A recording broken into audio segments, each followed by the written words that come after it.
A very good afternoon. This is The Social. We are on talkSPORT 2. It's Sam Ellard and the brilliant Flex with you up until 6 o'clock, taking you home this evening. And of course, big England games coming up. We'll finish off this show by getting Flex's thoughts on all things England. It's Australia on Friday night, a 7:45 kickoff at Wembley. That's a friendly game. And then Tuesday is Italy at home. That is a qualifying game for next summer's European Championships. I mean, England victory there. Pretty much all but seals our place at the European Championships in Germany. Flex, look, I think we all love our Premier League football, don't we, for obvious reasons, but do you get more excited now about watching this England team as opposed to England teams in years gone by, because there's a little bit more success, a bit more of a camaraderie among these guys? Or do you find it sometimes hard to get excited about international games? I do get a bit annoyed with international games. I do, because obviously the style that we play under Gareth, I just think that we can get so much more out of the players that we've got.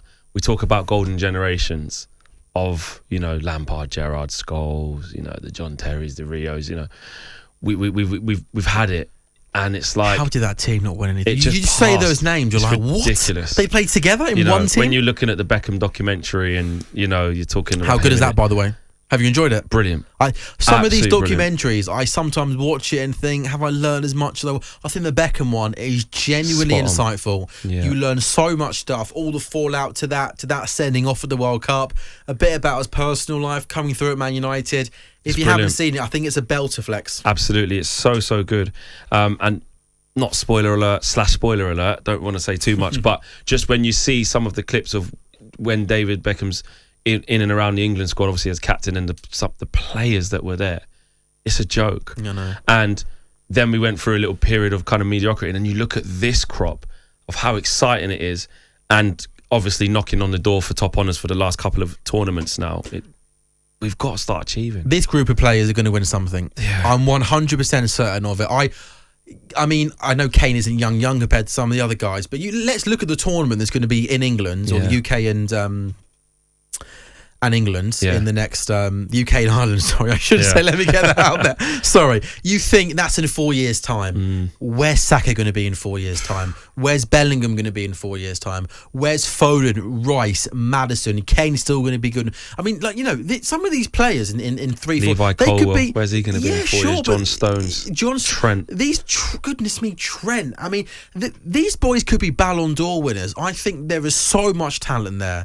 They seem to be switched on. They seem to enjoy playing for their country. They take it seriously. These guys have to win something. I honestly, genuinely believe there is so much quality there. Too many good, young, ambitious, hungry players to not win something, whether it's the World Cup in a couple of years' time or that European Championships. I think it's happening, Flex. Absolutely. We're knocking on the door, but that's the frustration for me. You're looking at the England squad, and I do think Gareth I think he's done really well. He has, because he's given us belief, and he's gotten us to a point whereby we're just short. Explain what he's done well. Well, the players love him. Right, that's been his biggest strength, isn't it? Right, the players love him. I know we as fans, why is this person not playing? How's Maguire getting if you're not playing for your club, but you're doing this? You got favourites, but you ask them England players. They've bought into him. The culture is created. 100%. I think it's an England team that we've all fallen in love with, because we like watching them. They just seem like really good young lads. And we can't just say that's just because the players are good. No, the way he's put the team together, and they've had a lot of nearly moments where we should have won them Euros. We should have won. We wouldn't have that final. There'll be people listening now, Flex, shouting at the radio, going, "Yeah, do you know what? He's done well in terms of the camaraderie. But a better coach after 1-0 up could have set us up better to win that game." Is that fair? That's what I agree. And that's what I'm saying. I'm saying this isn't a disrespect to Gareth Southgate. When you're trying to build something, people play their part along the way to where you want the end journey to be. And that's fine. Gareth's stop maybe has come now. And I think the fact that we're knocking on the door shows that there's potential there, and shows, I think, he's gotten a team to a peak, to a ceiling that I don't believe that he can get over that and get us over the line. Literally that game against Italy, a poor Italy, by the way, you haven't even been in the last couple of World Cups, right? Yeah. A poor Italy, right? At home, at Wembley, 1-0 up. And as soon as those early moments started to come, when you started to look at it and go, he's gonna have to manage here. This is where you got to get in your managerial bag. You can see the way of the game's turning a little bit. It needs your input. And that's where I think somebody a bit better than, not even just a bit better, I think a lot better than Gareth Southgate, and this is no disrespect to Gareth Southgate, would have handled that situation differently and seen England over the line.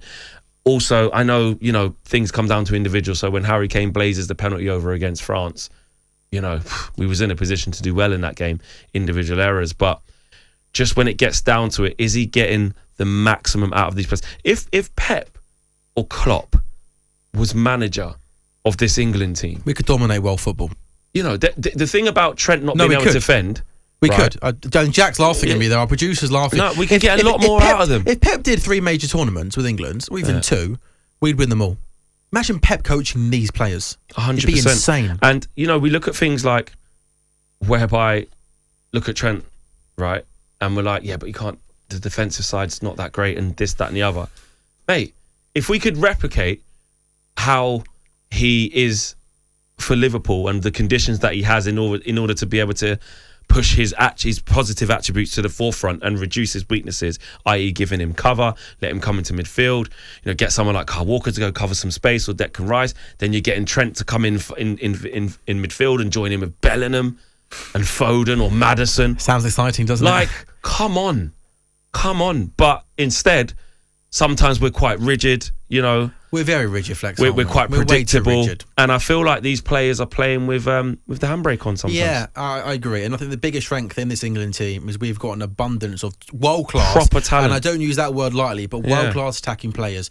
Go and take the game to the opposition. On AM, on DAB, via the talkSPORT app and on your smart speaker. talkSPORT.